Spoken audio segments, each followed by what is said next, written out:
today I've had this very nice Lock&Co Fedora turn up.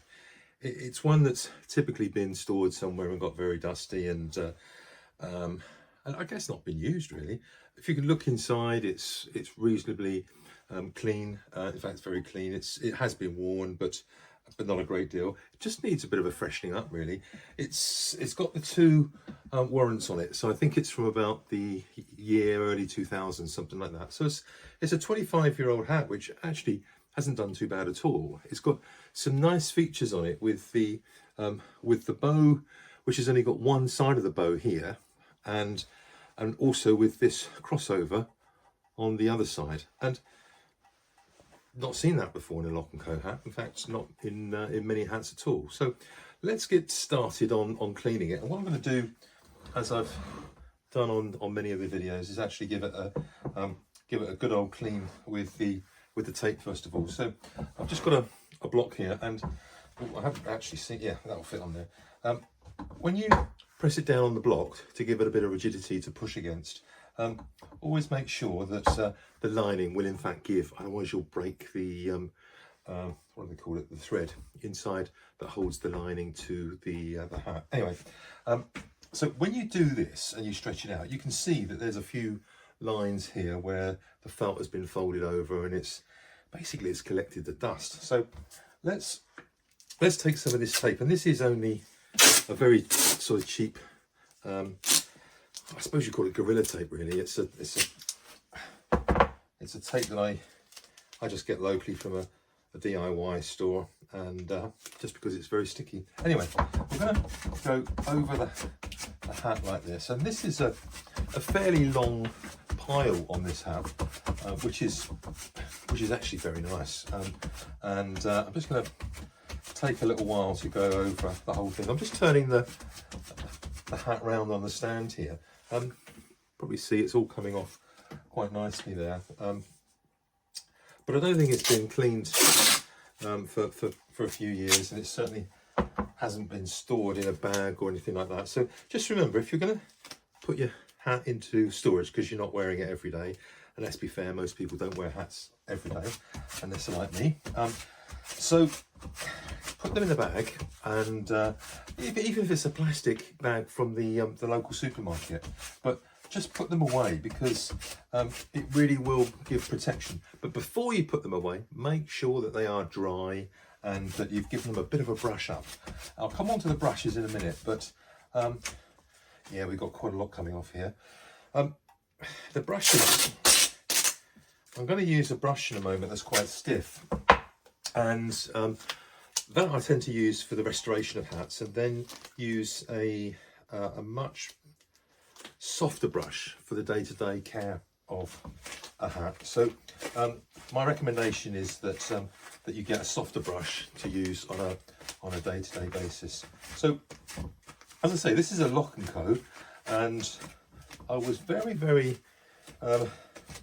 pleased to have an invite. In fact, it was a general invite, to be fair, to the Lock&Co Christmas launch this last week, and Luke Vieira and Ian Reed, two of my hat friends. Luke is from America, and Ian is from the UK. We went and had a wander around London together, and ended up at the reception at Lock&Co. So a big thank you to our friends there, how they looked after us on the nights, and how we got to talk to many of their customers.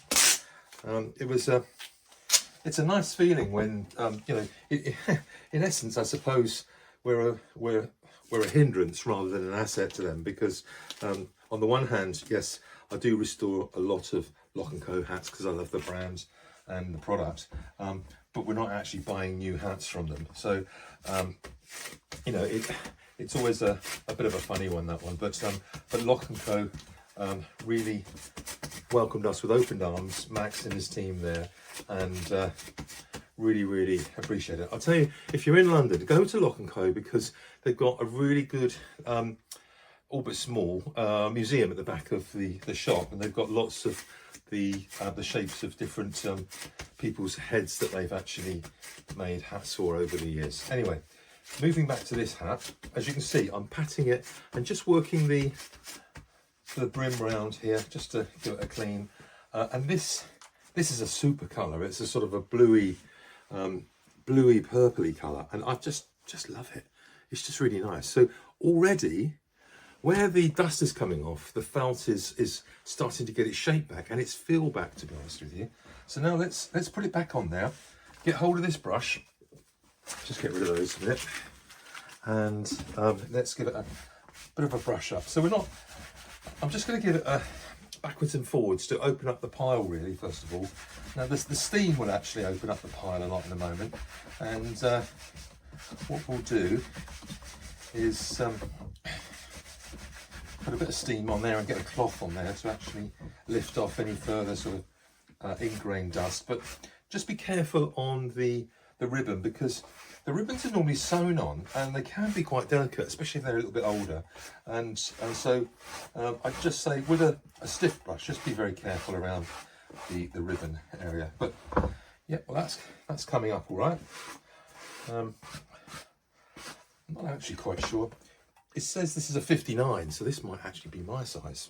Hey, that could be a bit of fun just to wear it for a few days, because it's quite a nice hat. Let's introduce some steam, shall we? Let's see what that does to the hat.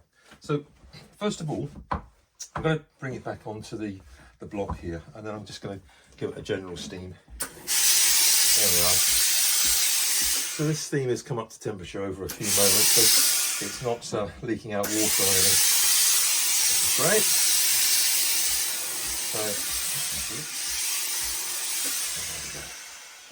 So what that is doing is it's really freshening up the felt, and it's putting in moisture into the felt and the pile, and it's really looking quite nice. This is quite a nice fur felt. It's not one of their top of the range hats, but it's a very nice hat, I have to say. Let's do the underneath now, shall we? There we go.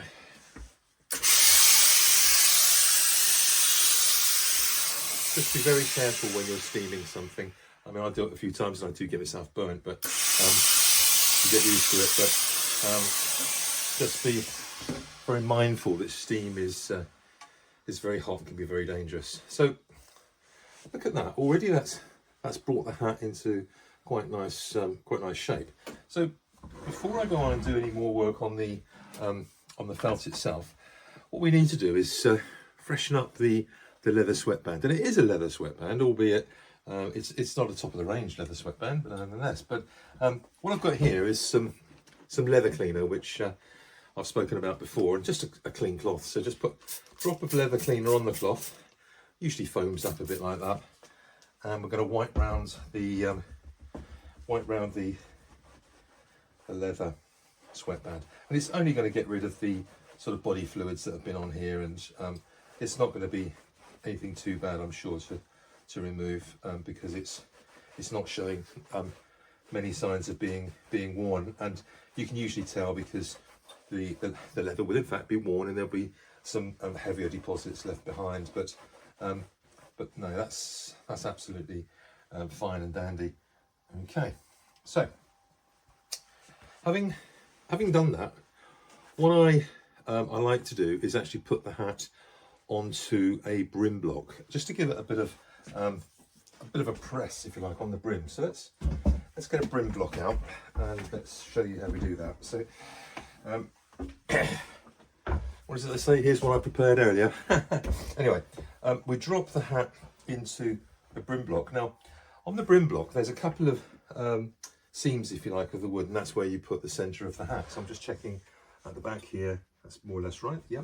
Now this I've checked before doing the video. This is the right brim block for this this hat. So let's get a bit of steam in it. Now, there we go. I burnt my fingers. So that's just a freshen up, if you like, because I wanted just to give it a nice brush, anti-clockwise, and the colour is really coming back on this now. It really is coming back on it. Somebody's going to get a nice hat here for not too much money. When you look at how much these hats are new these days, When you look at buying a second-hand hat, if you can get one that's been restored like this, it does show extremely good value for money. And you know what? It's a great way of getting into hats for the first time. Now, if you are lucky enough to have a brim block, what I would say to you is that ideally you use a cloth like this. Especially when I'm making a hat, I will put the cloth on it because it would have just had the shellac on it and so on. So I'll put the cloth over the brim and then put the heat and iron it like that.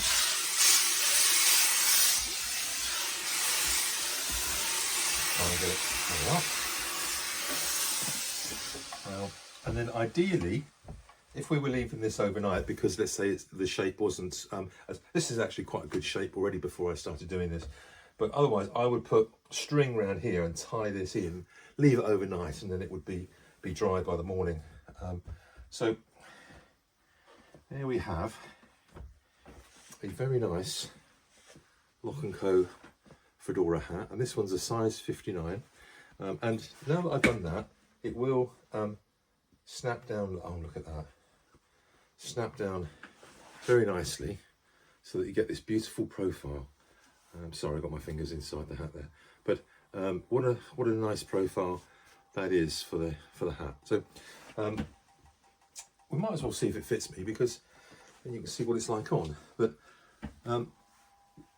so being a 59, I'm a 59 and a half really. So it's a snug fit, but nonetheless it fits.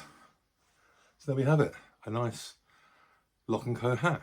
So the dimensions of this hat I forgot to give you. So let's just get out the ruler and see what we've got.